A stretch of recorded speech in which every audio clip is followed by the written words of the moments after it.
रात्रंदिवस प्रगती होत जाईल. रोज या 30 पैकी एक उपाय नक्की करा. लक्ष्मी सदैव वास करेल. प्रत्येकाला आयुष्यात जे काही हवे असते ते मिळवायचे असते, यासाठी लोक खूप मेहनत करतात. याच्याशी एक सकारात्मक ऊर्जा जोडलेली असते. ज्याप्रमाणे घरातील छोट्या छोट्या गोष्टी देखील त्याच्याशी संलग्न असतात, असे काही उपाय आहेत जे केले जाऊ शकतात. याचा अवलंब करून तुम्ही देखील तुमच्या जीवनात सकारात्मक ऊर्जा आणू शकता. पुढे जाण्याआधी तुम्हालाही माता लक्ष्मीचा आशीर्वाद हवा असेल, तुमच्यावर सदैव तिची कृपा राहावी असे तुम्हाला वाटत असेल, तर कमेंट बॉक्समध्ये जय लक्ष्मी माता नक्की लिहा. लक्ष्मी मातेचा आशीर्वाद सदैव तुमच्या पाठीशी राहू ही प्रार्थना. जेवणाचे ताट नेहमी चटई किंवा चौकोनी पाटावर किंवा टेबलावर आदराने ठेवा. जेवणाचे ताट कधीही एका हाताने धरू नका. असे केल्याने खाल्लेले अन्न हे प्रेतयोनीत जाते. जेवल्यानंतर ताटात हात धुवू नका. ब्रह्ममुहूर्त किंवा सायंकाळच्या वेळी कधीही झाडू लावू नये. झाडूला अशा ठिकाणी ठेवा की ते कोणत्याही पाहुण्याला दिसणार नाही. तसेच बेड खाली झाडू ठेवू नका. पाय तोंड दक्षिणेकडे करून झोपू नका.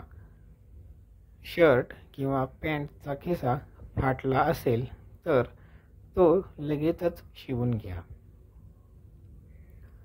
पाकिट किंवा पैसे मागच्या बाजूस खिशात कधी ठेवू नका. कोणत्याही प्रकारचे मादक पदार्थ सेवन करू नका.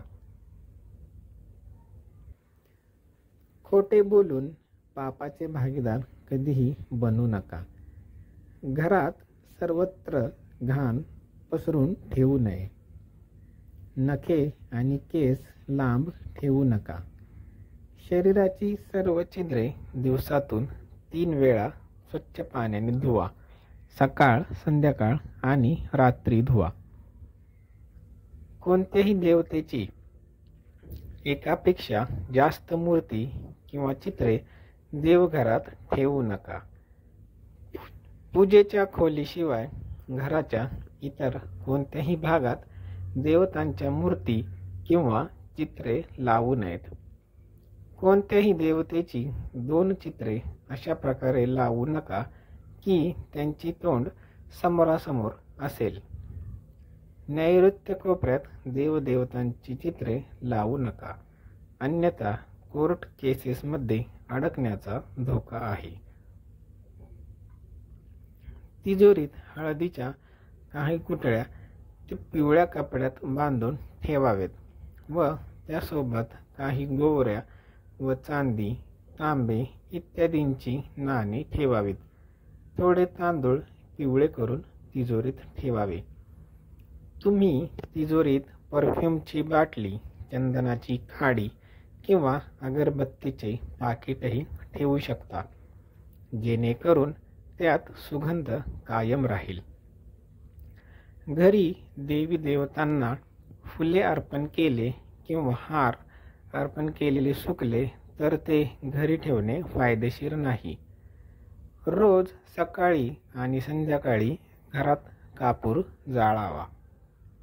घरामध्ये किंवा वॉशरूममध्ये कोठेही कोळ्यांचे जाळे तयार होऊ देऊ नका. संध्याकाळी झोपण्यापूर्वी वाचणे किंवा अन्न खाणे निषिद्ध आहे. पाय थंड पाण्याने धुवावेत, पण ओल्या पायांनी कधीही झोपू नका.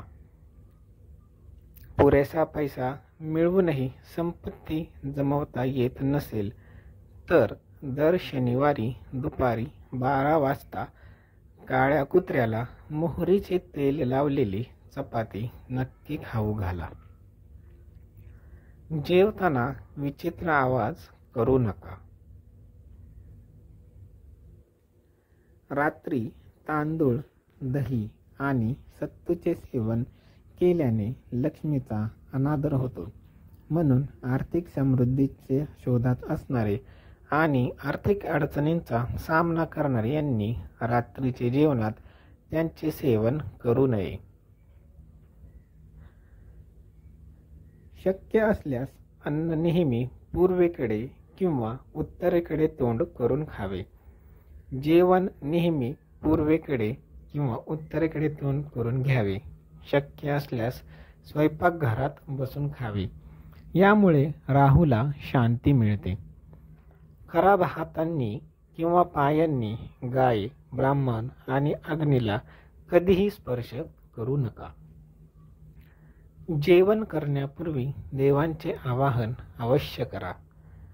जेवताना बोलू नका किंवा रागावू नका.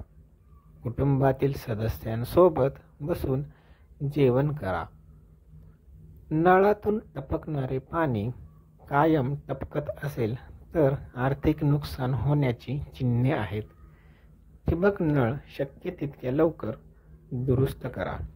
नाश होण्याची शक्यता आहे, त्यामुळे ते शक्य तितक्या लवकर दुरुस्त करा. घरातील कोणत्याही भांड्यातून पाणी गळत असेल तर ते दुरुस्त करून घ्या. दर गुरुवारी तुळशीला दूध अर्पण करावे. यामुळे आर्थिक स्थिती झपाट्याने सुधारते. प्लॅटफॉर्मवर बांबू ठेवू नका आणि कोणत्याही प्रकारच्या निरुपयोगी वस्तू ठेवू नका. बुधवारी पांढऱ्या कपड्याचा ध्वज घेऊन पिंपळाच्या झाडावर लावा. शुक्रवारी महालक्ष्मी मंदिरात जा आणि 9 वातींचा तुपाचा दिवा लावा. त्यामुळे धनप्राप्ती होईल. घरामध्ये कोणत्याही ठिकाणी वास्तुदोष असल्यास कापुराची गाठी न लावता जल्लाद लावावा. घरामध्ये काळा, तपकिरी, जांभळा रंग वापरू नका.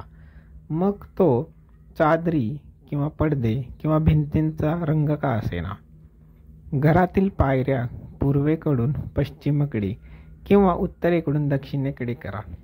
तसेच ईशान्य दिशेला जिना बांधू नका. श्री स्वामी समर्थ. जय जय स्वामी समर्थ. व्हिडिओ कसा वाटला हे कमेंटद्वारे नक्की कळवा आणि व्हिडिओला लाईक करा, शेअर करा आणि चॅनलला सबस्क्राईब करा. धन्यवाद.